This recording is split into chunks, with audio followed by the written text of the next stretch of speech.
Okay, it's time to commit. 2024 is the year for prioritizing yourself. Begin your new smile journey with Byte, and you could start seeing results in just 2 to 3 weeks. Just order your at-home impression kit today for only $14.95 at Byte.com. Byte clear liners are doctor-directed and delivered to your door. Treatment costs thousands less than braces, plus they offer financing options, accept eligible insurance, and you could pay with your HSA, FSA. Get 80% off your impression kit when you use code WONDERY at Byte.com. That's BYTE.com. Start your confidence journey today with Byte. Want to get a chiseled look in the jawline? Sculpt and shape your jawline with added volume from Juvederm Volux XC. Juvederm Volux XC is an injectable gel specifically designed to be robust enough to improve moderate to severe loss of jawline definition. And it is the first and only hyaluronic acid filler approved for the jawline. Add volume to your jawline for a chiseled look with Juvederm Volux XC. For important safety information and to find a licensed specialist, visit Juvederm.com. That's Juvederm.com. Not for people with severe allergic reactions, allergies to lidocaine, or the proteins used in Juvederm. Common side effects include injection site redness, swelling, pain, tenderness, firmness, lumps, bumps, bruising, discoloration, or itching. There's a risk of unintentional injection into a blood vessel, which can cause vision abnormalities, blindness, stroke, temporary scabs, or scarring. Visit Juvederm.com. That's Juvederm.com. When you want to have fun and have scratchers to scratch, there's a playful way you can do just that. Scratch with the key or acrylic nail. Scratch with the quill from a porcupine tail. Use a belt buckle from your friend Lamar. Or scratch with your pick while you play guitar. You can scratch in a bunch of different playful ways. Scratchers from the California Lottery. A little play can make your day. Please play responsibly. Must be 18 years or older to purchase, play, or claim. It's easy to get lost in the latest true crime podcast or your favorite binge-worthy show. But what about your own story? That's the most important story of all, and therapy helps you write it. BetterHelp Therapy is 100% online and designed to be convenient and flexible enough to squeeze in between the next episode on your list. Get started today at betterhelp.com/pause for 10% off your first month.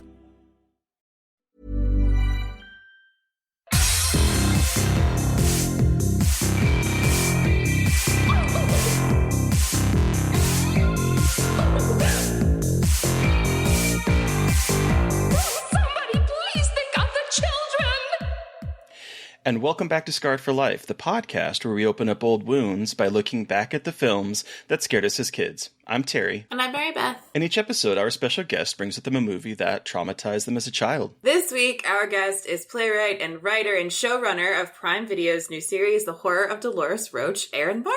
Welcome to the show, Aaron! Thank you very much for having me. I'm delighted to talk to you both. We're very excited to chat with you because we both love The Horror of Dolores Roach. So let's kind of start there.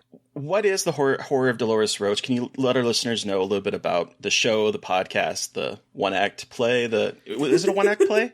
I know it's a one-woman play. It's a one-woman play. It's about 80 minutes, so it is technically one act, but we cheat and refer to it as a full-length piece. Okay. How about that? Let our listeners know a little bit about that. Well, in its most recent form, The Horror of Dolores Roach is a Blumhouse and Amazon Prime. It's 8.5 hours, the first season, and it's essentially a contemporary Sweeney Todd story set in Washington Heights in New York City. And I like to say that instead of a Victorian barber who slits people's throats, the character is a woman named Dolores Roach, and she's a masseuse who accidentally on purpose strangles some of her massage clients, and her friend upstairs cooks them into empanadas. As you do. As one does. And so we just it just launched a month ago on Amazon Prime, starring the brilliant Justina Machado as Dolores. So good. The series is based on a podcast that I made a few years back that we did 2 seasons of for Gimlet and Spotify with the same title. That starred the equally extraordinary Daphne Rubin Vega, who I had created the whole piece for in the first place. We did a play called Empanada Loca off Broadway in 2015. That was a one-person a series of one-person horror monologue plays I was doing that nobody asked for. And that one was for Daphne. So we did it off-Broadway. Then we did the podcast. Now we did the TV show. And so it's anybody's guess. What form will Dolores take next? I love that. I have to say, because I finished the first season, and I was like, I need more. Is there going to be a second season? Or is there anything you can talk about that yet? I want to do. We very much want to do it. I know exactly what it is. There's much more story to tell. We always say Dolores is unkillable. I'll say that, what I believe the second season is for television is very different than the second season of the podcast. Okay. We're in the middle of the strike. I am very, very happy that the studios came to the negotiating table last week, and that the studios and the WGA have been talking. Hallelujah. I'm hopeful we'll be able to get back to work soon, and then we'll know something more concrete. Please. Yeah. Cool. Well, so I would love to know, where Dolores Roach kind of came for you originally. Where did this incredible, weird woman come from? Well, I was living in Washington Heights in New York. I was a broke playwright living in Washington Heights, and I had started working on. I mean, I joke about the series of one-person horror monologue plays that nobody asked for, but it's the truth. That was many years of my career were those plays. And I had done the first one, which was a contemporary Medea story starring the great Tom Hewitt. And I was looking for a piece that could be a companion piece for that play. And I was and am a Daphne Rubin Vega super fan. And didn't know her personally, but I inhabited this musical theater scene in New York, and I knew a lot of people in common with her. And I kept thinking, oh my God, I got to write something for Daphne Rubin Vega. If I could work with Daphne Rubin Vega. And Tom, who had done my Medea play, had done Rocky Horror on Broadway with Daphne, and so I kept hearing about her. And I was living in Washington Heights and watching the gentrification happen at the speed of light. And I thought, my God, this is cannibalistic. This is what we do as a species. We cannibalize. We feed on communities.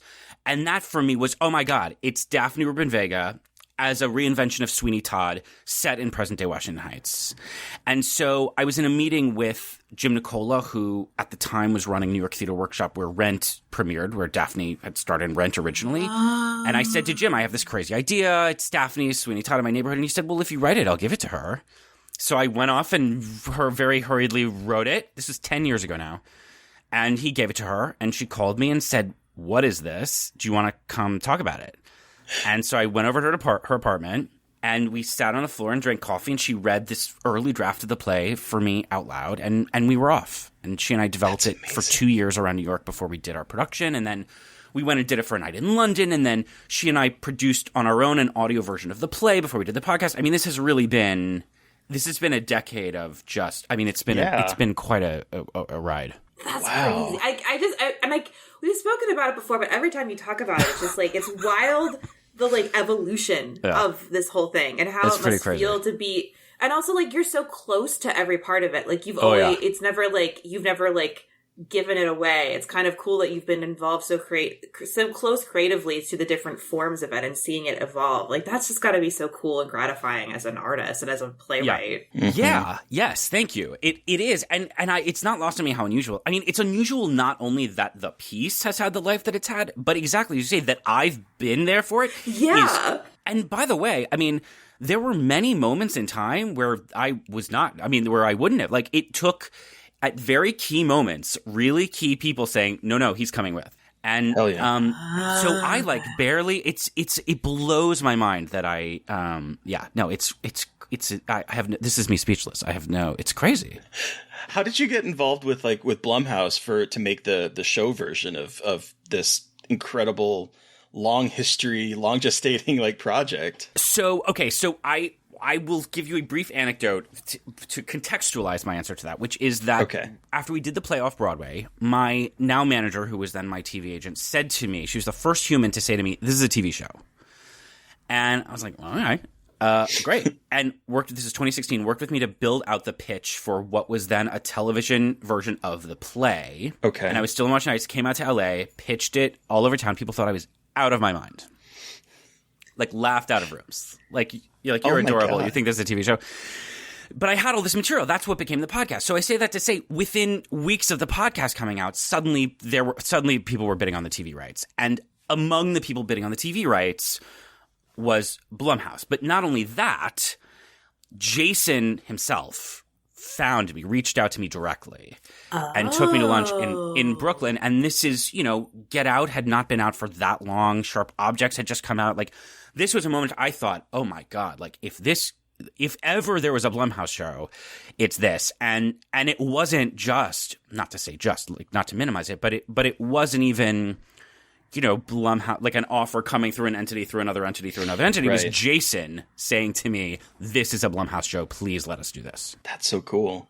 Casual. So, right. I want to know how you got into being into theater. Like, were you a theater kid in high school? Like, when did theater become part of your life and playwriting? Well, I was I still am a theater kid, really. That's like really the essence of who I am. And since I was little, I started writing in the third grade. I wrote and directed two play. One was a play, one was a musical in the third grade. Oh my God. One of them, I swear to you, one of them was about cannibalism. Oh my God. In the third grade? True, that is so amazing. Wow. One was about cannibalism, and one was about a kid being infected with HIV from a used needle on the street. Oh my shit. God. In the third grade? Yeah, so I was a theater kid, and I was a child actor in Texas. So I was in musicals as a kid growing up, and then I went to performing arts high school. So it's wow. Yeah, so you've been like in it for a long time. Yeah. No, it's like a religion. Yeah. So, not to jump, I know I'm going to jump around in time and then we'll go back, but when we eventually talk about Deathtrap, it's hard to, that's how I ultimately found that, and horror was through the theater. Okay. Cool. Okay. We'll get to that. We're going to get to that. I'm very excited to talk about that for sure. Yeah. Well, there's an angle that I would like to talk on, because I feel like there's not, and maybe it's just I'm not in the know, but it doesn't feel like there's a whole lot of horror plays. No. I've seen the Evil Dead musical and like Jekyll and Hyde, Family of the Opera, that kind of stuff. But like most of the time, particularly with plays, I don't see a whole lot. No, and that, okay, so thank you for that observation, because you've just touched on what is my creative preoccupation of my life, honestly, is that there was a period of time, many decades, when the stage thriller was not only very common, but really very commercially viable as mainstream entertainment, which also connects to what we're going to talk about. And what I'm really fascinated with creatively is before that, from the late 1800s to the mid 1900s, was the Grand Guignol horror theater, right? Yeah. And that school of theater, that body of work, which is really about grounded, naturalistic horror of the possible, is like gone. Like, it went away. And the stage thriller went away. And so when I started writing these monologue plays, it didn't go away. I don't want to dismiss, there are absolutely still pieces being done, and there are people doing that work, and I love every one of those people. So I don't want to totally erase that. But in terms of mainstream theater such as it exists, it's very, very rare. And so I started doing these monologue plays because of that, because I was going, where are these plays? And my theory then was, okay, so we're now in an age where I can look on my phone and see a decapitation, or I can see the most graphic, realistic special effects. You can't match that in the theater. So the concept of these monologue plays was, okay, we're not going to depict anything. We're going to put it in your mind. You, audience member, are going to create the imagery. And what's scary is that you're in the room with the perpetrator. So it was sort of, I was like, all right, let's go around. But I'm completely obsessed with the history of horror theater and how to do it and how to bring it back. That really is that's my preoccupation. That's so cool. I love that, because, and we're really going to touch on this when we talk about the movie that you brought with you today. For sure. But there was a time, I've kind of fallen out with theater, to be perfectly honest, recently, but I want to get back into it. Yeah. But there was a time when I was obsessed with musicals, obsessed with theater, obsessed with plays.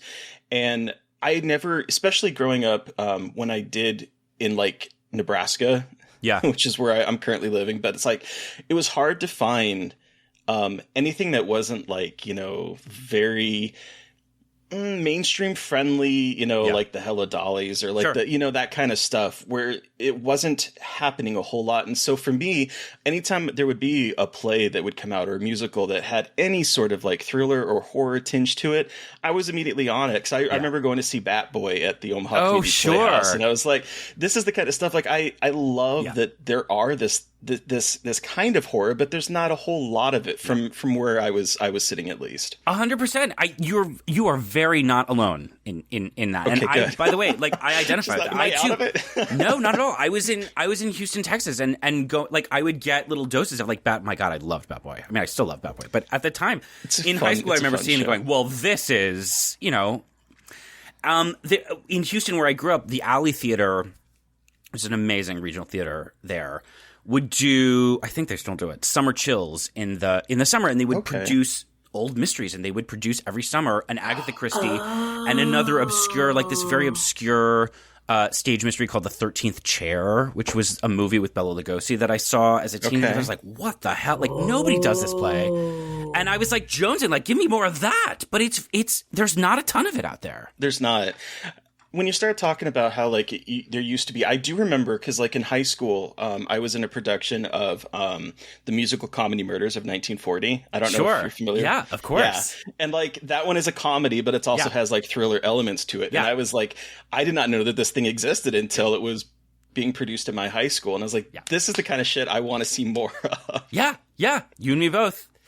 It is out there. Yeah. But, the musical comedy, I know that piece, of course. Yeah.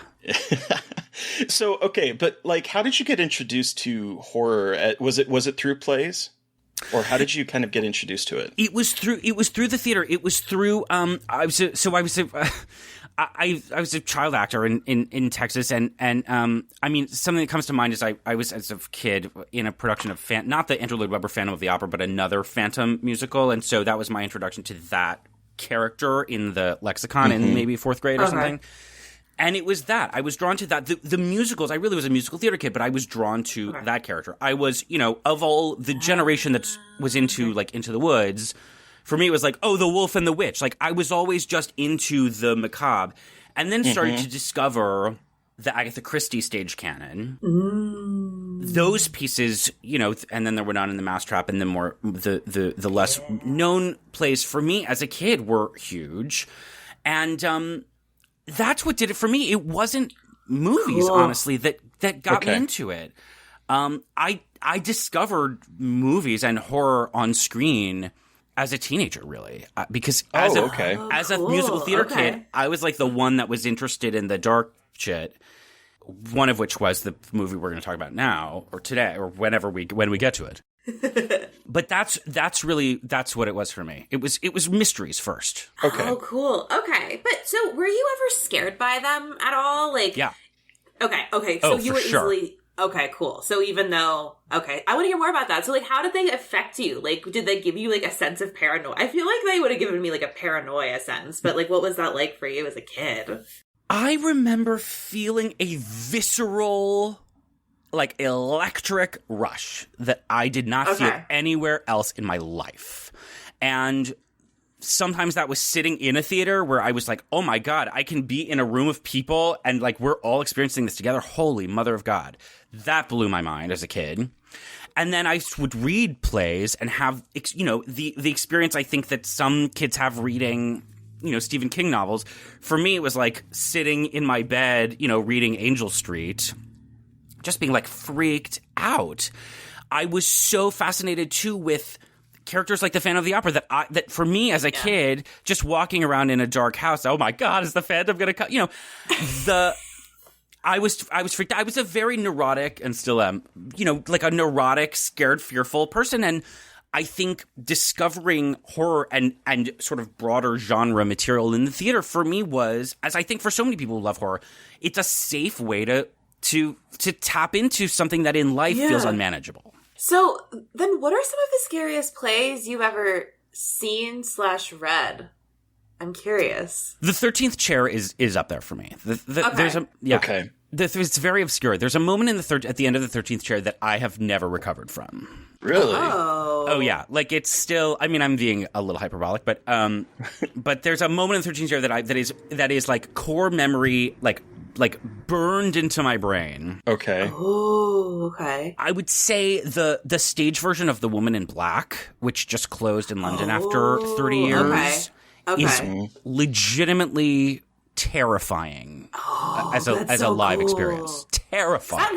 That movie is terrible. That movie scared the shit out of me. So that's amazing that they're able. That the one with Daniel Radcliff? Yeah. That movie? Yeah. And the play, the stage adaptation is I would say one of the best examples of true horror theater now. Cool. Okay, well, that's very good to know. If it ever comes over here, it's worth it. I love it. I love it. So then, how did you? What was your introduction to horror movies? Like, would you remember the first horror movie you ever saw? Well, I mean, look, Deathtrap is a thriller. Like, it's a little bit of a stretch to call it horror. I call it horror because of what it contains. But honestly, it would be that was the first movie that I remember that we could classify as a horror movie. Okay. That I was like, oh, like it connected the dots for me. Like, oh, wait a minute. Okay. Like this exists in this form. Like it was a total revelation for me. And then sent off like. Then I went into the Ira Levin Cat. Then it was Rosemary's Baby. Then I got into Hitchcock. Okay. As a teenager, like, honestly, it was the gateway drug for me. Okay, cool. So you dove into the classics pretty quickly once you got into... Okay, that's awesome. I mean, again, we'll talk about Ira Levin and everything. Yes. But, I mean, what a way to get your start into horror. What an entry. Like, but I love that because I don't think we've ever talked to anyone whose entry into horror was plays. Like, we've never spoken to anyone. And I love that so much, though, because, like, I mean, even when I took a couple theater classes in college, and it's not the same thing, but, like, we read a lot of plays that, while they're not horror, like, plays can contain some of the most fucked up, horrific, like, scenarios you've ever seen in your life. Like, absolutely. And it's just, I've always seen plays as horrific, even though they're not, they're different than what you consider horror. But, man, like, you can really... pack a punch with... I've just seen some crazy plays. So, yeah. Well, and stuff... go ahead. Sorry. No, please go ahead. No, I just was going to say, in terms of crazy stuff, I read so often about the plays that were done at the Grand Guignol, it's just 100 years ago now, and the stuff that was being done live rivals the goriest shit that we see in film and TV now. Like, it blows my mind. Like, it's so cool. That live? Crazy gory shit. I did a research project on that once, and I was like, this is the coolest thing ever. Why don't we do this anymore? Like, why are we not, like, blood spraying? It's like a war concert. Like, blood spraying everywhere. Like, why do we not do more of this? Splash blood and limbs and audience members passing out and throwing up. And, like, true horror. Yeah, well, and I'm actually surprised that we haven't had like a more renaissance of it recently, because there's been a lot of I would say there's a lot of indie horror films that are particularly one location set. Like that is a hugely popular subgenre of horror right now. Is the one location horror thing, and I'm like a lot of it. Like I was going to bring this up while we talk about the movie that you brought with them, because I don't know if you've ever seen Scare Me, the Josh Rubin movie that came out. Yes, that's like. Yes. I feel like the ending of that in particular has taken from Deathtrap. Yes. But that would be a thing that you could do easily with the play. We recently that just came out, Ted Geoghegan's new movie Brooklyn 45. Yeah, Brooklyn 45 is set in a parlor for almost the entire time, and I'm like, all of this would be perfect for an adaptation, and I don't know why that doesn't happen as much. Well, sorry, keep jumping in. Go ahead, please. No, you go. No, you first. No, I just was going to say, you can draw that line, to back up in time to Deathtrap. I can trace that line back to Sleuth. I can trace that line back to Angel Street. You really can trace the line from contemporary horror, which you're 100% is so now very popular to do these contained pieces that trace back to the stage thriller, which traces back to melodrama. I mean, that's the roots of our contemporary horror form. You can trace back to the 1800s stage British melodrama. Yeah. Well, and I guess I'm curious how you think about this, Aaron, because I think the hard thing with theater is accessibility. You know what I mean? Yes. Theater accessibility is such an interesting topic. And again, I am not super well versed in it, but it is so interesting because it's a live performance, and a lot of places don't have a lot of people don't have access to that. And it is it's interesting how that fits in, and how these kind of adaptations of stage plays, not just in story, but just in format. It's interesting. It feels like an evolution of that, but unfortunately more accessible. So it is just interesting. Like that, I think that is such an interesting part of the conversation too about like that kind of thing. Huge. You're 100% right. And there's a big conversation in the theater industry right now, particularly coming out of the pandemic, about how do we keep theater more accessible. As the theater industry is shrinking, as prices are going up, it's not accessible, and it's a problem. And I think people in the industry increasingly are aware of that and trying to do something about it. We have to do something about it for the field to exist. And I love that, film and TV is, there's never been media like we have now accessible around the world. I mean, Dolores was released in, I don't even know how many countries around the world. It blew my mind as a theater person that grew up as an adult, doing plays in rooms in downtown Manhattan for 70 people. Right. The reach now that film and TV has is completely unrivaled. It really is. So kind of sticking with movies a little bit, I want to go back because so you discovered horror movies kind of in your teens. Does that become like something do you love watching horror movies now as an adult? Yeah, I do. I see less of them in times when I'm working on certain things. I find myself sort of like shutting off a little bit, and then having to frantically catch up. But yeah, no, I love the form, and I tend to reach for, like I was talking about, my way in being classics. I tend to reach for honestly like weird, obscure, like old things because the obsessive part of my brain as someone who does adaptations that I can't shut off, but wish I could, is like, what's an old, like what can I reinvent? Like what's a thing that can be? Do you know what I mean? Like I'm always looking for a thing that's been sort of forgotten about. But so I go to a lot of Hitchcock. I go to the Ira Levin canon. I go to like the French horror, like my favorite movie perhaps. It changes, but often I like to say my favorite movie is Eyes Without a Face, which is a 1962 French film, which is to this day, like, I could watch that movie on a loop, like, indefinitely. And then before we jump into the film you brought, I'm curious, has there been anything you've seen recently that is a more recent film that's kind of gotten to you? It's kind of gotten under your skin? Yeah, I finally saw the Menu. Okay. Okay. Which is horror adjacent, right? Yeah. Oh, yeah. And that got under my skin. I would say also, cool. I finally recently saw Ready or Not. Okay. Yeah. Ready or Not, fun. I was delighted by it. Like, I love that movie. Yeah, so those much. are two more recent ones I can. I love that Ready or Not is like kind of single location horror, but it cheats because it's such a big fucking location. Yes, really you're right. It's like it's expansive, that movie. It's like and like I love that though. I love a good single location horror movie that has so much space. Oh, it's so cool. Yes. Well, okay. So we've been dancing around it, but Aaron, let's talk about the movie you brought with you today. What are we talking about? What is your Scarred for Life pick? Okay, I picked the Sidney Lumet film adaptation of Ira Levin's Deathtrap. Hell yes. And so a brief synopsis for those unfamiliar. A Broadway playwright puts murder in his plan to take credit for a student's play.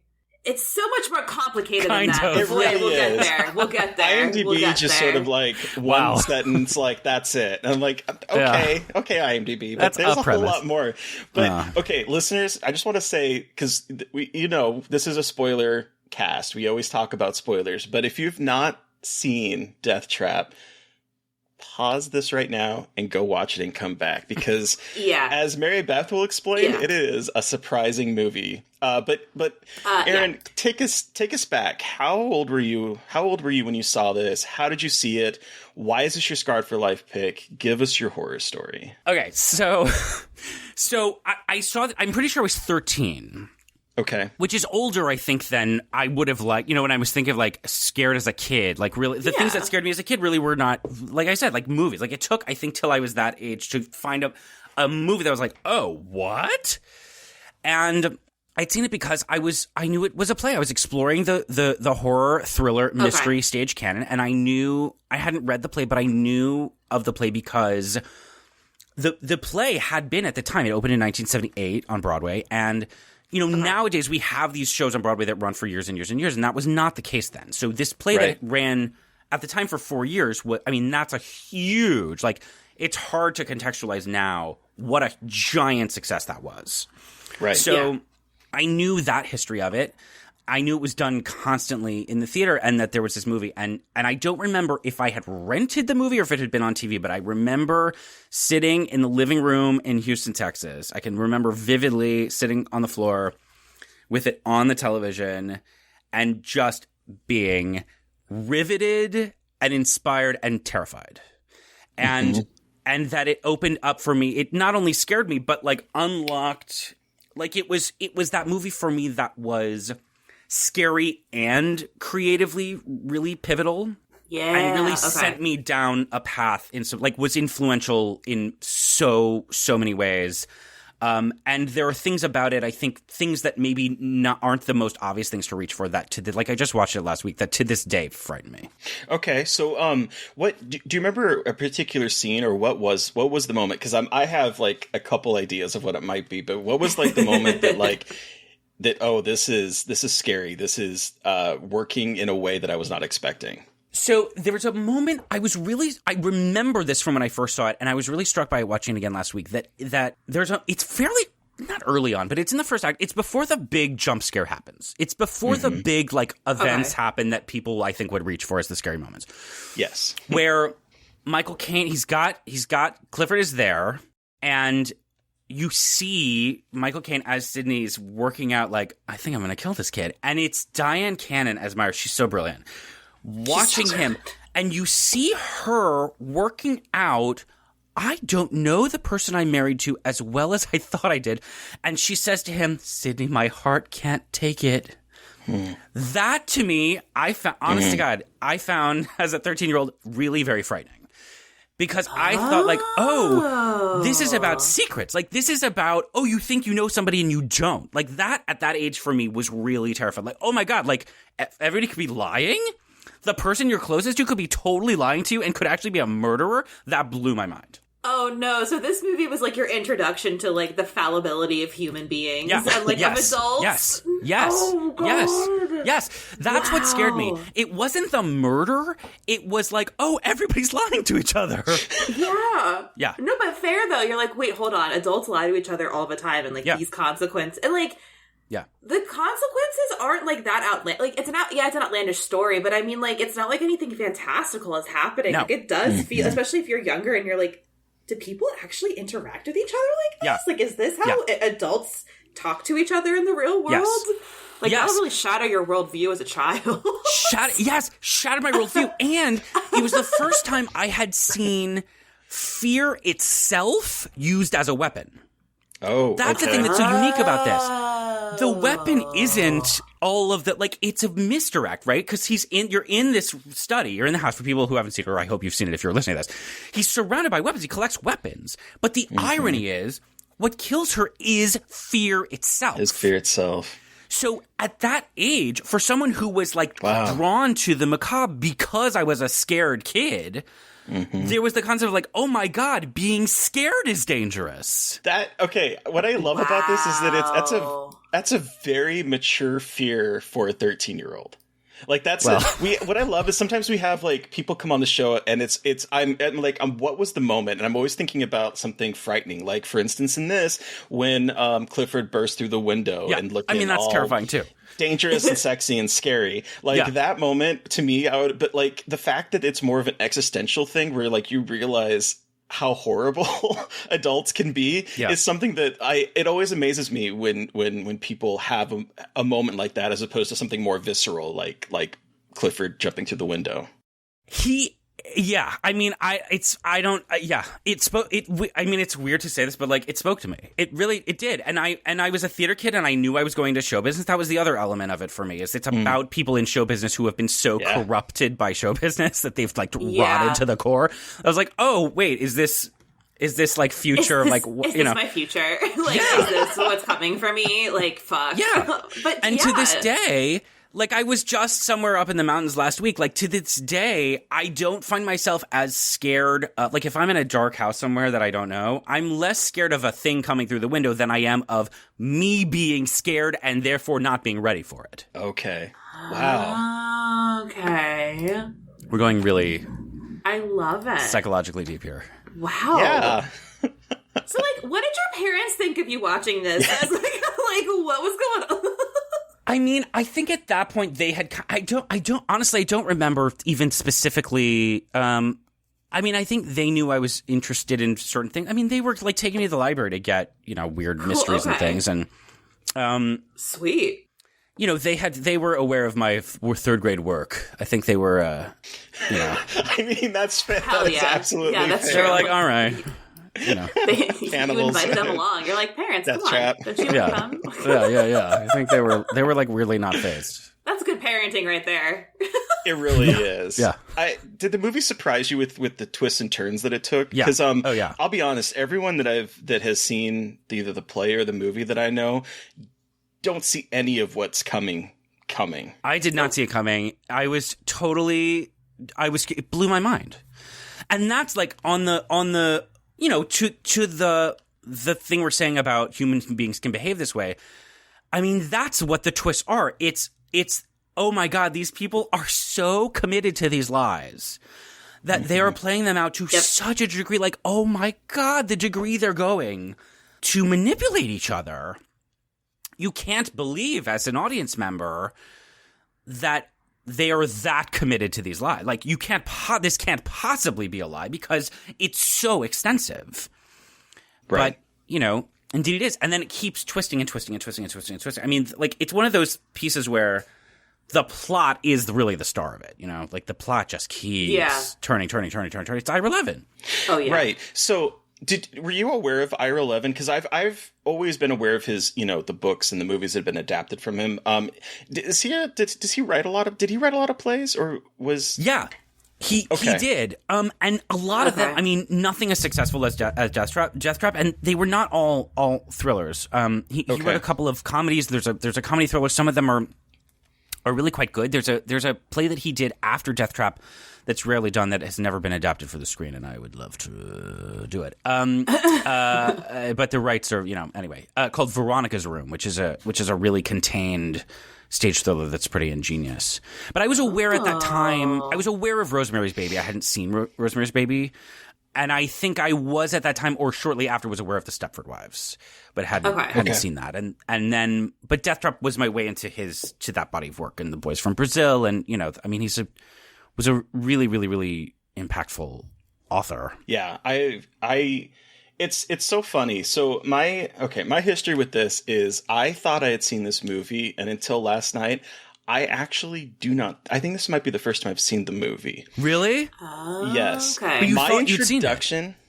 I thought I had, yes, because my introduction to Deathtrap was, and I had to go Google this, and luckily the Bellevue Little Theater, which is a small town theater in Bellevue, Nebraska, put this on, and that is where I saw it for the first time. And God. I was like, when did I see this? And so I Googled it, and luckily they have all their past shows out on their website. Yeah. And so I nailed it down. It was 1998 when I saw it for the first time. So I would have been 17. Okay. And I was desperate to watch things that were horror. I loved theater. I loved horror movies. I loved thrillers. I loved all of that. But I had not seen something other than like more comedic things. Like I loved Little Shop of Horrors, that kind of stuff. Sure. But like in terms of like a serious play, and I knew nothing about it. I did not know that it was written by Ira Levin. I did not know the history about it. I didn't know there was a movie. I didn't know any of that. Yeah. All I knew is there's this play and it has death in the title. Yeah. And it's like that's amazing. The way it was like being advertised was like for mature audiences.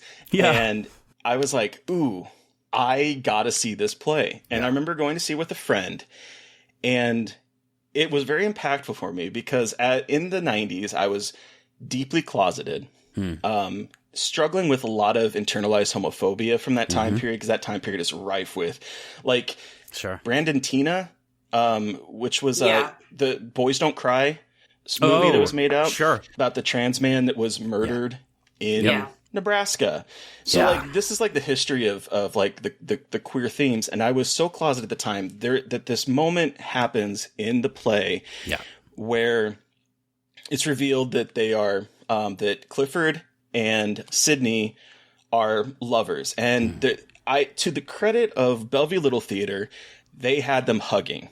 Like standing there in like a lover's embrace. There was no kiss like in the movie, but they were standing there grasping each other. And 17-year-old, very closeted Terry panicked in the movie theater, because I was like, wow, first, this was the first time I'd seen it. I'd seen a couple queer people in movies, but like this was the first time I'd seen like men in public embracing each other, like in front of me, as opposed to like being on a celluloid screen. Oh my God. And I kept thinking in my mind, do people think I'm gay? Because I picked this play and I was very excited to see it. And so I had like an existential crisis in the theater because I was still trying to figure out my sexuality. And it was such a homophobic time that I was like, no one can know that I'm gay. And I'm going to this play and had no idea that there was any sort of like gay lineage to this story. And I was sitting there terrified. Oh my God. That is quite potent right there. Holy shit, Terry. And so that's why I thought I had seen the movie, because then I found out later that there was a movie called Deathtrap, and I was like, oh, I've seen a play called Deathtrap. And then I finally started putting pieces together, and I thought I had seen the movie, but then I started realizing, no, I saw the play a second time, and weirdly enough, I saw it in 2012. Omaha Community Playhouse put it on in 2012, and at that point, I was a year out of the closet. I was 30, I would have been 32 years old, 31 years old. And I was finally out of the closet. And so it's weird to me to see this when I was so deeply in the closet and like, oh God, I hope no one thinks I'm gay.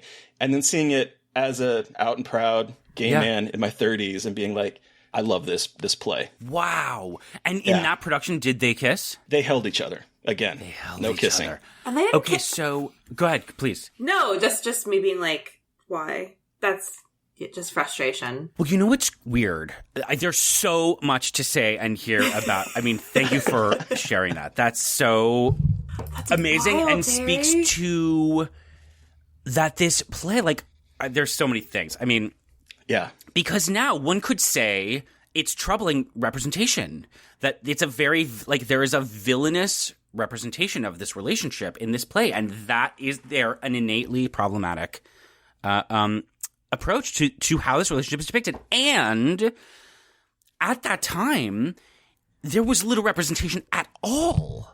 No, there wasn't. And it is, I believe, an exploration of, part of, I think one could argue, of why that character, Sidney, is behaving the way he is having to be in the closet, is not being able to exist as himself. What does that do to the psyche? I think that's in this piece, you know? I agree. Absolutely. And I think it's weird because, like, when I was trying to do research about this, because, like, the reason why I thought I had seen this movie is that I knew that they kissed, and I was like, I don't remember them kissing in the play. And I was like, maybe I have seen this movie, but when I have like a recollection of seeing something, when I finally watch it, I'll be like, oh yeah, I remember this. And I have absolutely no recollection of it. However, what was interesting is when I was doing research is the amount of times that, like, it seems like plays shy away from the homosexual aspect of it. Yes. Particularly, like, I did see something, there was a production more recently that had to be shut down, being put on by in LA. Was it in LA? It was here. Yes, I know. Yes, go on. Well, I just remember I think like they tried to put it on, and it was the Los Angeles Gay and Lesbian Center. Yeah, and the refusal was initially based on a short scene in which Clifford was seen nude from the rear for less than 30 seconds at the end of Act 1 of the first act, and then they were giving it on the condition that the staging avoided any suggestion of a physical relationship between Clifford and Sidney, which I'm like, how can you do that? Yeah. Like, I feel like it's baked into this play. So here's what I've never gotten an answer to, and maybe this is us, we're going to put it out in the world, and maybe we'll get an answer to this. So, because when I did a production years ago that I directed, which is another story, but they kiss in the movie. I have spoken to people who saw the original production at some point during its Broadway run or on tour, the original tour, and swear they kissed on stage. However, the kiss is not in the licensed play. And I don't know. I have suspected over the years that at that time when it was published for licensing, there was some decision. I mean, my God, talk about homophobia. Like, we have to remove that from the version that's going to be done around the country. And then there was this sort of, then I've talked to people who were like, well, maybe they didn't kiss on Broadway. But I'm telling you, people have sworn to me in that Broadway production, the kiss was there. And it's certainly in the movie. And if you go watch interviews from the early 80s, people are asking Christopher Reeve and Michael Caine, like, and there's a gay kiss. I mean, it was a whole thing. So I'm glad you brought that up, because I went and found these interviews, and I have clips of them, because I was... Amazing. I want to talk about like the history of like men kissing in cinema, because this was quite a topic. Yeah. And I have this interview clip. Bobby Wygant? Yes, I know exactly the clip you're talking about. Yeah. All right, so listeners, I have this clip, and I'm going to play it right now for all of us, because, boy, talk about enraging. Yeah. Wait, can you hear this? I cannot hear anything. I can't hear it. Why are you giving me issues all of a sudden? I'm so happy we're doing a deep dive on this. By the way, I really, because this is like people don't know how significant this was at that time. Right. I'm surprised it's not, and I'm so surprised this isn't talked about more. I was like, how do I not know about the thriller with Michael Caine kissing Christopher Reeve? Kissing Superman. I not know of this? Yeah. Like, he's so cute, and like everyone is just like very attractive, and I'm like, why is this not talked about more? Like, and I totally see like the negative representation, but like you're saying, I think it's so much more complicated, and I think I agree. Now that we have more representation, I love seeing this villainous queerness, but in the context of it being alone, and we don't have that. Yes. It is like that, but I also do feel like it is hitting at that complexity of queer characters that we're only now just getting about them having like bad motivations and maybe not making good ideas and maybe being like not great people, but that doesn't mean like that doesn't diminish their queerness or make queer people bad. It's just like queer people can be bad. Yeah. But it's hard in that time to have that narrative because of the context. Like it is like so difficult to have that narrative. And so it is like, but it's so good. And I wish when people talk, I'm like, everyone needs to talk about this movie. It's just so incredibly done. It's so well done. It's also interesting that the queerness is, on the one hand, it's a secret. It's the secret. It's like, in a way, it's one of the big secrets of the piece. So on the one hand, it's like, oh my God, we can't talk about, if we want to keep the spoilers, like one can't talk or advertise that this piece is so important and historic in that way. On the other hand, in a way, it being a secret, I wonder, kept the piece from being, certainly when the play was done in the 70s, of being sort of stigmatized and stamped and marginalized as a play in that way, I wonder.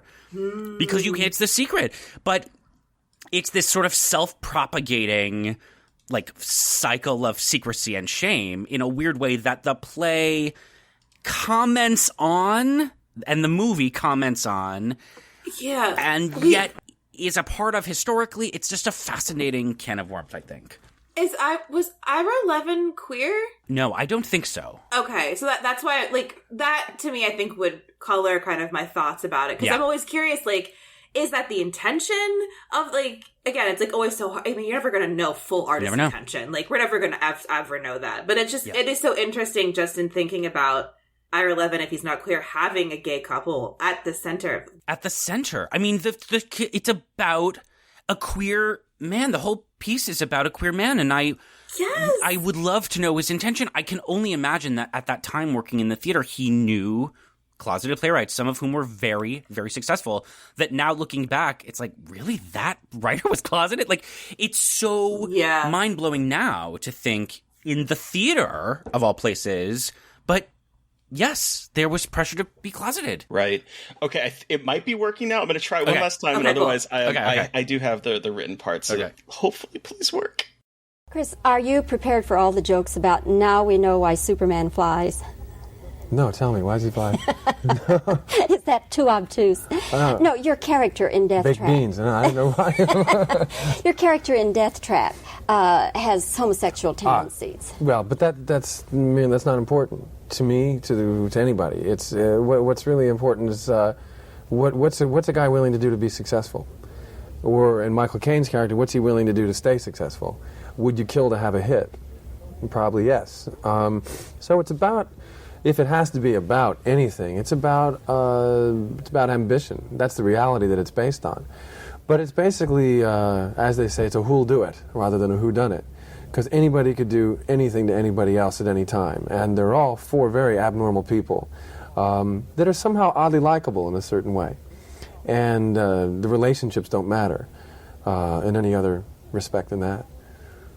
Chris, is there anything that a script could call for an actor to do, a role that you're going to play, where you would just say, I'm sorry, I can't do that? Absolutely. Yeah. And then he goes on to talk about it, like a long-winded talk about a bunch of other movies. But like the intention behind that question was basically, you kissed a man in a movie, would you have sex with a man in a movie? Is the kind of subtext behind that. And it just, I find it so infuriating that this was the questions being asked at that time. I realized it was the 1980s, like 82 when this came out.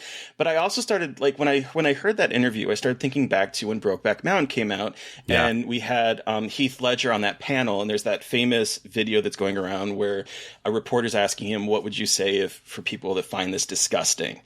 And I'm just like, when you realize that 1982, this is the questions being asked, 1999, 2000? I think it was 2000, and those questions were 2001, and those questions being asked. It's like, that was like 18, 20 years later. Yeah. And nothing's changed. Yep. And that she makes a joke, like she has to connect it to Superman. Like her implication, the audacity that Superman would do this movie. Mm-hmm. There's no, like... no, it's maddening. An eloquent answer about trying to change the subject of being like, it doesn't matter, like, and like, it feels, oh god, my cat's causing mayhem behind me.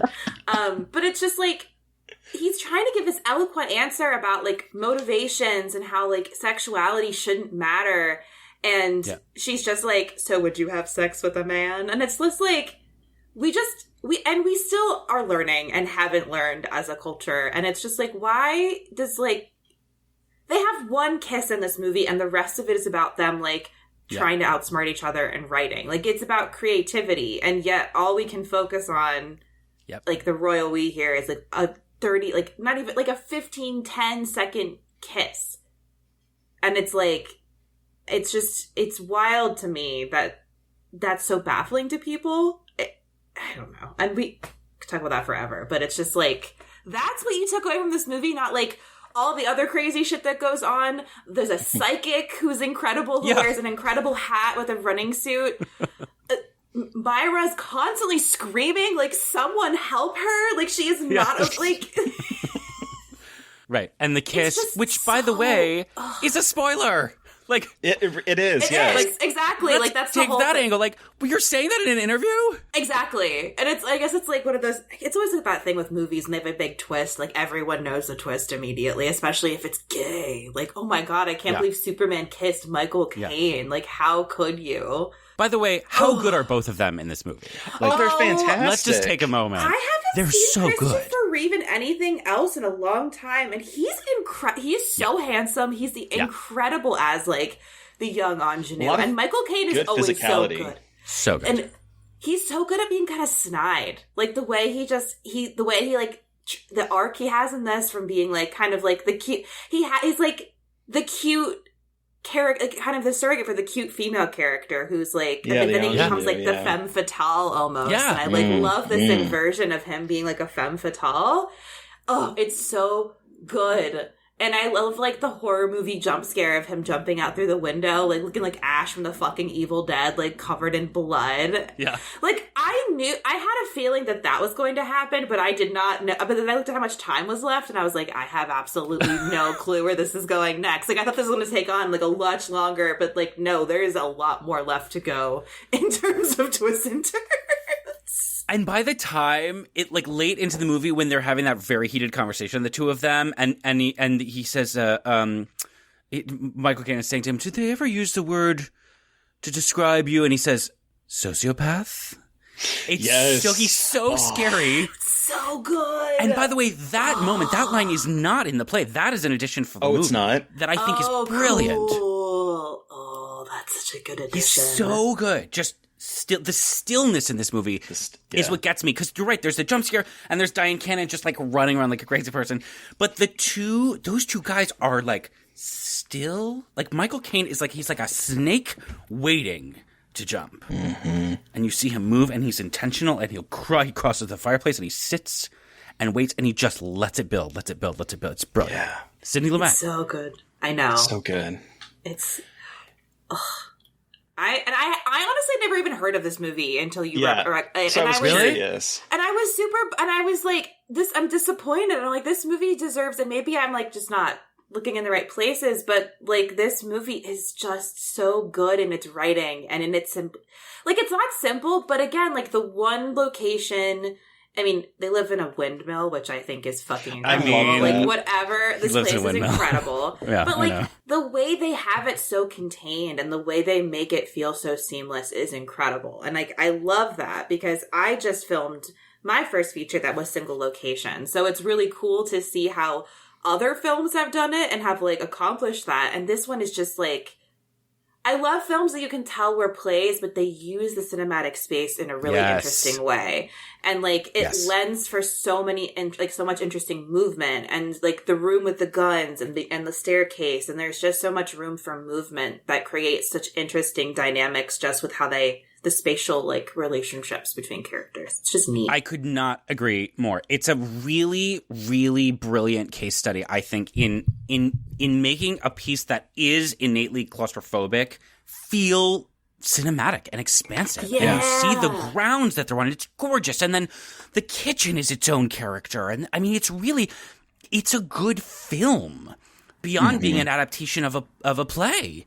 It's a really brilliant Sidney Lumet film that feels claustrophobic when it's supposed to feel claustrophobic, not because it was a play. Well, and like the horror elements, like when she's going down the stairs and she's not sure if there's anyone down there, and then him bursting through, like, I know this, I wouldn't consider it a horror movie, but the way that Lumet uses horror, like, tropes and horror techniques to build that suspense are awesome to see here too, and how they're utilized in this space with this kind of amount of characters. Like, I love everything they're doing with every expectations.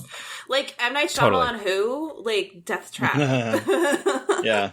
Yeah, talk about twists. Yeah. And you're right, the gestures and the tropes, the horror tropes, I mean, the final sequence with the lightning and the thunder, I mean, it's like, they're really just bringing in every horror trope that you love. It's so good. The gothic lightning. It's just like... it's super gothic. It's just fabulous. You mentioned when she's going down the stairs, and I was like, she is decked out in a Victorian-esque, like, gown. Yeah. Like, this is bringing in gothic in a cabin. Like, it feels like a cabin inside. And yet we have, like, her and her, like, she's almost like a Victorian virgin going down the stairs to check out, like, you know, the creepy noise. And I just, like, I love the use of those types of reference points that obviously were used in this adaptation. It's so good. And there's a lot. I love that there are a lot of very long takes in this movie. There's a lot of I was just gonna say lingering long takes as they're walking back and forth, and you're like, oh my god, who's gonna play who next? And the way that, like, I mean, I'm really jumping. I'm just thinking of things I love about it. That he in the big final sequence. With Sydney and Clifford and the staging of the fake, now when Sydney's trying to outplay, you know, and you see all the sweat on his shirt, like, it's not glamorous. Really, it's these people are falling apart, and you see it. Like, it's messy, you know? And I love that in movies when they actually let characters get sweaty and messy. It doesn't look artificial. Like, it feels so much more real. You're like, I'm so sorry, Christopher Reeve and Michael Caine, but, like, y'all are really killing it and selling it to me as even more terrifying. And, like, the stakes feel even higher, you know? Like, it just, you invest more in it when you realize, like, this isn't just, like, stunt people doing whatever. Like, there's actual effort, like, physical exertion happening here. Totally. And like, and I think that's what I love about theater is, like, you don't have you can't, like, I mean, in some cases maybe, but you can't really have a stunt double a lot of the time. Like, there isn't cutting, there isn't, like, abilities to have stunt doubles, except for, you know, maybe there's, like, some places, but there's that physicality that I like this movie kind of takes from the theater and lets us see that physicality rather than trying to hide it. Because I feel like so often movies want to, like, hide that we actually have bodies. Like, yes, we have bodies, but, like, do you actually have a real functioning body, or is it just, like, an idyllic thing? So it's cool when movies, like, lean into just actual people. I could not agree more. There's an exposing of these people, these bodies, of the nitty-gritty that I think the film does a beautiful job of supporting. That's in, I think, what's happening psychologically to these people. I mean, in a lot of ways, it's like the whole piece is about these people being exposed. Like, what is happening to these bodies trying to outsmart each other. And I just will say, we're talking about bodies, but I have to talk about the mind of our sweet, dear Christopher Reeve Clifford, who thought that writing a play inspired by the actual, like, plotting murder was a good idea.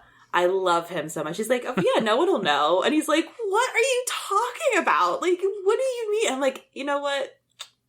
I love that. An artist would do that. Like, oh, totally. It's so like as a creative, it's so funny watching us too. Just being like, yeah, we all mine our traumas for the next show. Like, of course we would do that. Like, why wouldn't he do that? It's just like, also just if you're a creative person, it's funny to watch it because it is like also pretty biting about like creative works and like writing and how you use your own experiences to create the next best thing. So, it's just such a smart play work. Like, it's just really interesting how it's like on all the levels it's operating. It's really cool. And that scared me. I mean, I don't know to what degree when I first saw this, I was consciously aware. My cat is trying to participate. It's always the cat. Yeah, really. Agents of Chaos. I don't know to what degree I was like, could have articulated exactly what you just said then, but I was definitely frightened by the question that raises. Like, oh my God,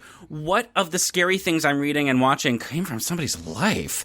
And do I have to do crazy shit to write about it? Like, what does this mean? What do I have to go through in my life to be a successful artist? What horrors must I know to actually create horrors on screen? Are you confessing to making empanadas out of humans? Well...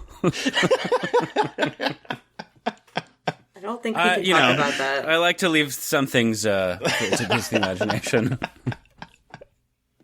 But okay, speaking of like all the horror tropes, I love that we get this huge panorama of like the weapons on the wall, because it's basically like Chekhov's like wet dream right here, right? Yes. There's all these weapons, Totally. There's manacles, there's all these things that end up like coming up in play multiple times, whether it's the gun, the knife, the Houdini's manacles, or the regular manacles. Like, just the fact that we are setting up all of these things and you're sitting there going, what is he going to do? Which weapon is he going to choose? And I love the discussion where he's like, what about the mace? And his wife is like, it'll leave blood on the floor. Like, they're just joking about it. But like, it turns into like one of these weapons or multiple weapons are going to be used, and which one is it going to be? And I love that little threat from the very beginning. Yeah, it's people. Sorry. It feels like Knives Out. It feels like a Knives Out had an homage to that almost. Yeah. Like chair with all the knives. It's just of course there's going to be a thing of weapons here the whole time, and it's going to be used. And it's like, I love how obvious it is, and how they're like, yeah, fucking course. Like, why? Like, not even try to hide it. Like, let's just have this out. And like, I just love when any piece of media just commits to the bit and is like, oh yeah, no, this is just like in the world. Like, no, we're not going to try to like write it into the script in any creative, like it's in different parts. Just like, oh no, they're all just there because he's a weirdo. And I'm like, I love that. Yeah. It's my favorite. Yeah.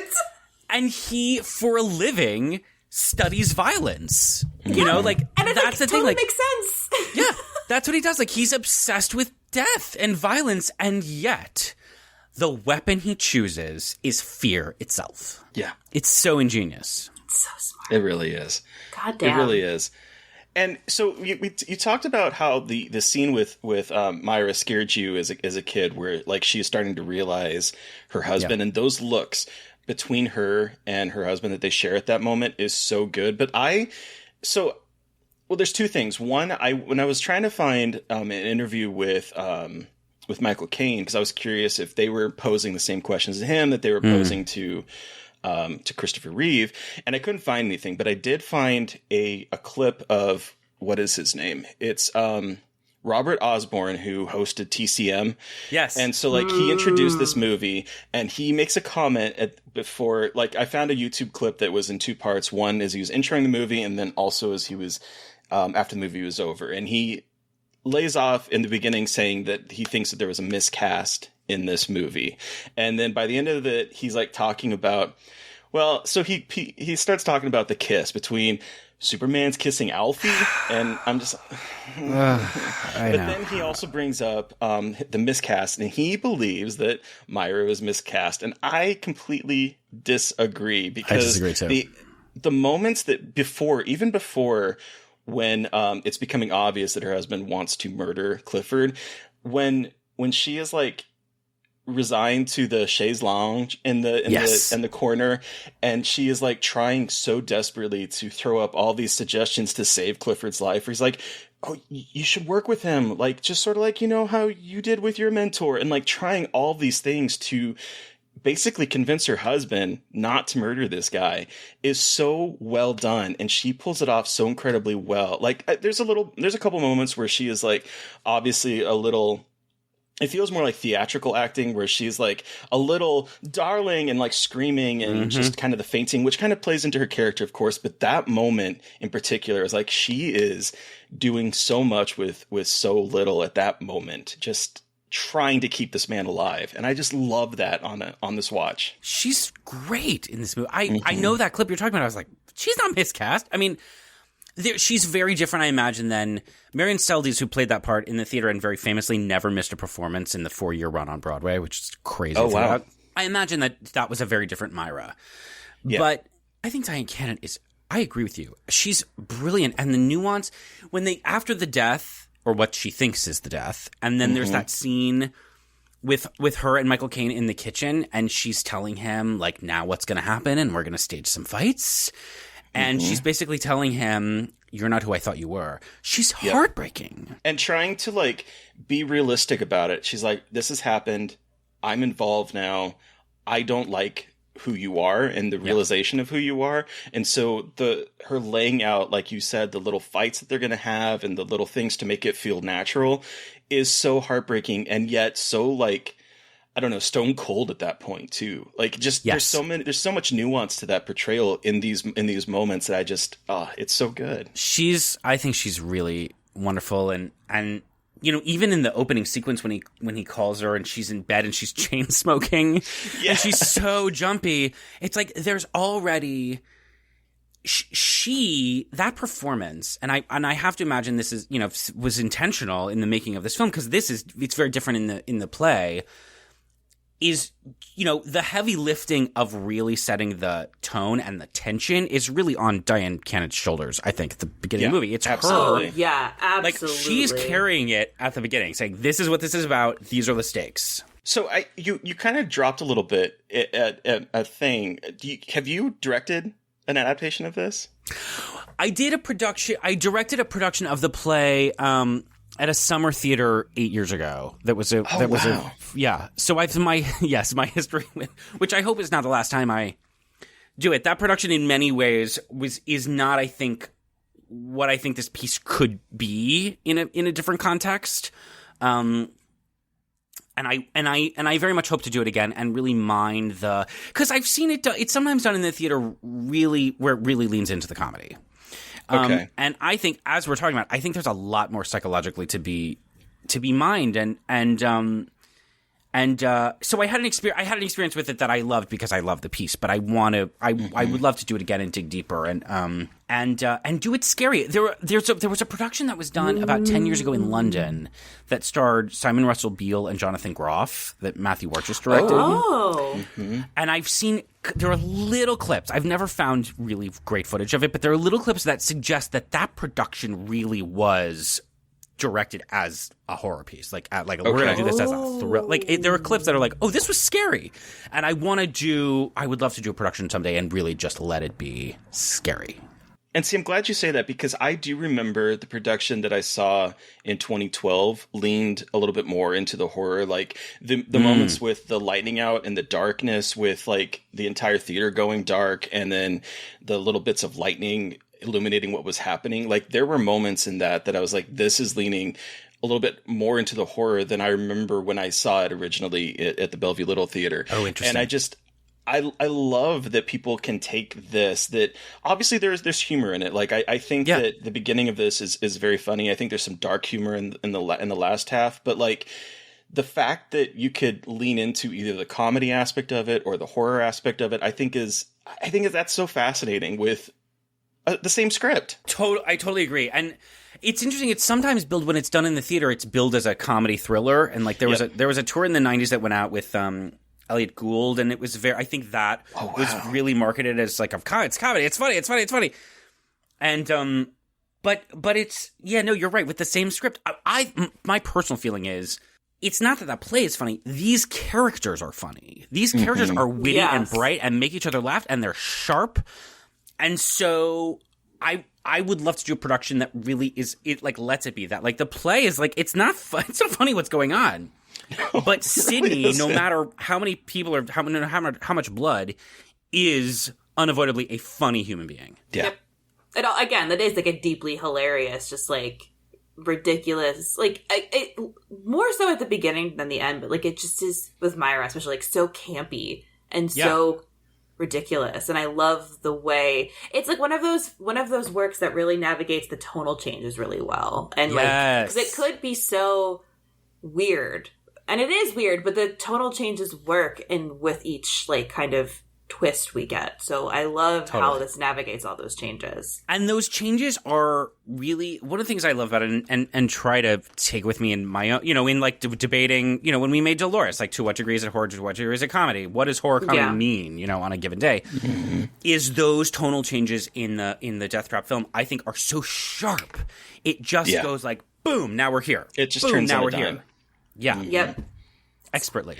The one last thing is that when I was watching this, because again, I believe this might be probably the first time I've seen the movie, I was watching it in the opening, I was like, boy, this reminds me of, weirdly enough, another movie that comes out 10 years later that also has Michael Caine and Christopher Reeve in it, Noises Off, the adaptation of Noises Off.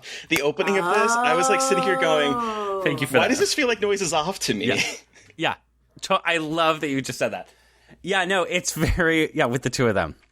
It's very, which is wild Noises to me. Off. A decade later, 1992, they're doing another adaptation together, and I love that Noises Off movie. It's so good. Oh, it's so really good. You're right, and the opening is very, it's very Noises Off. The other movie that is sort of a cousin of this one, there are two movies of Sleuth, which is another big Broadway hit, commercial hit in the early 70s.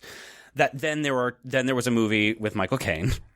That's another contained, who's I've actually never seen Sleuth. Sleuth is a fascinating piece, and then there was a remake. Harold Pinter did a remake of it in the like mid 2000s with Michael Caine in the other part and Jude Law in the part that Michael Caine did, and I love that one too. It's very Deathtrapian. Oh, okay. Deathtrapian, love that. Yeah, it's fun. The Sleuths are fun. I recommend. All right. Well, I know we could probably talk about this movie forever, but do we want to wrap up now and give this our rating out of 5? Sounds good to me. All right, Terry, we're going to start with you. How many Christopher Reeve's tight cable knit sweaters out of 5 do you give Death Party? How to rock that sweater. I forget does. how handsome that man was. And the physicality, like I said, that moment when he bursts in, it's like sexy, scary, and horrifying all at the same time. And I was like, this is someone that knows how to use his body in very fascinating ways. But this is not a Christopher Reeve podcast. I love this movie. I'm surprised on this watch that I probably have never seen it, because this story is so, I don't know, it was so important to me throughout my teens and then into my 20s and 30s. Just the fact that this has been circling around me, and I don't think I've seen the film, is surprising to me. But I love the acting in it. I think it is staged really well. I love this movie. For me, this is probably a 4.5 tight knit sweaters out of 5 for me. What about you, Mary Beth? I have to agree. I think this is definitely 4.5. Again, I had never really heard of this or seen it, and I'm so glad that I do know about it and hope to help spread the word about seeing Deathtrap and looking at it and understanding its deeply interesting, fascinating history, and also just enjoying it for like the weird, wild ride that it is. from like the writing to the performances, everything about it is just like, I want to write something this good someday. Like, we could all hope to write something so cool someday. So, amen. Thank you to Aaron for bringing this to the show. But Aaron, you have the final word. How many of Christopher Reeve's tight-fitting cable knit sweaters out of 5 do you give Deathtrap? I'm gonna give it 5. I love it, and I'm so thrilled that you both liked it too. What a bummer this would have been if I was like, I love this movie, and you're like, nah. I'm absolutely delighted that you both responded to it. Yeah. Hell yeah. Cool. Well, Aaron, thank you again so much for joining us. Are you on social media? Where can our listeners find you? And what do you have anything coming up you can talk about? I'm not on social media. Good for you. For as long as I can possibly cling to my. Listen. I've hung on to my flip phone for a very long time too. Hell yeah. But I am reachable through my website, which is aaronmarkwwastaken.com, because aaronmark.com was taken. I was wondering where that naming convention came from. That's hilarious. It's easy to remember. And, hope check out Dolores, and hopefully, say a little prayer, light a candle. Hopefully there will be more Dolores. Fingers crossed. And thank you both so much for having me. Over. Yeah, hopefully this damn strike is over. Yeah, seriously. Can we please pay writers and actors a fair living wage? And also, fuck AI. And anyway. Yeah, truly. This has been I'm so delighted to talk to both of you. Thank you for being so thoughtful and passionate. And I'm just delighted. It was so great to talk to you. I knew it was going to be fun. It was like, Terry loves theater. I knew it's going to be so fun. But listeners, you have heard from us, but we want to hear from you. What was your experience with Deathtrap? Have you watched it? Please watch it. I hope you watched it before you listened to this podcast, if we didn't spoil it all for you. But send us an email at scarredforlifepodcast@gmail.com, or you can reach out to us directly on Twitter. I am at MB McAndrews. And I'm at Gaily Dreadful. And of course, don't forget to follow the podcast on Twitter at Scarred Podcast. And please don't forget to review, rate, and subscribe. And if you want to help support us, we are on Patreon. Thank you to Eric Power for our artwork. Thank you to Sean Keller for our music. Thank you everyone for listening. Please stay safe out there, but most importantly, stay creepy. And until next time.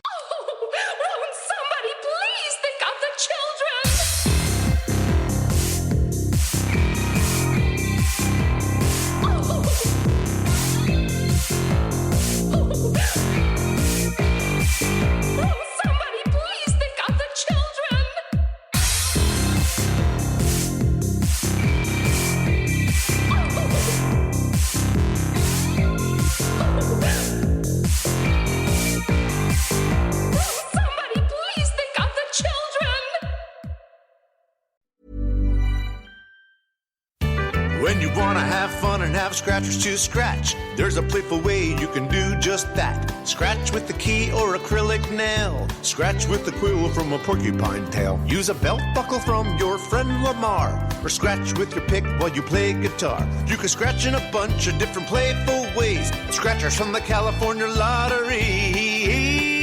A little play can make your day. Please play responsibly. Must be 18 years or older to purchase, play, or claim. Hi, this is Paige DeSorbo from Giggly Squad. How would you like to look 5 years younger? In a clinical study, people that had volume added with Juvederm, Voluma XC, in the cheeks perceived themselves as looking 5 years younger at 6 months after treatment. Look younger, feel like you, add volume for lift and contour in the cheeks with Juvederm, Voluma XC, and reverse signs of aging by adding volume to smooth laugh lines with Juvederm Velour XC. For important safety information and to find a licensed specialist, visit Juvederm.com. That's JUVEDERM.com. Not for people with severe allergic reactions, allergies to lidocaine, or the proteins used in Juvederm. Common side effects include injection site, redness, swelling, pain, tenderness, firmness, lumps, bumps, bruising, discoloration, or itching. There's a risk of unintentional injection into a blood vessel, which can cause vision abnormalities, blindness, stroke, temporary scabs, or scarring. Talk to a licensed specialist to find out if it's right for you. Acast powers the world's best podcasts. Here's a show that we recommend. What is the Briefing Room? It's a behind-the-scenes look at how the criminal justice system works and the lives of the people within that system. If you love true crime, well, these are the real people who do the job every day of making sure justice is served. Hi, I'm Detective Dave. I'm Detective Dan. Together we have decades of experience in local law enforcement, a profession that we think is often misunderstood. So we're going to explore how to do it right, and we won't shy away from when it's done wrong. These are stories you'll hear nowhere else. Unique, frank, and unvarnished. From the team that brought you Small Town Dicks, this is The Briefing Room. Episode 1 drops on August 30th. We'll meet you in the briefing room. Acast helps creators launch, grow, and monetize their podcasts everywhere. Acast.com.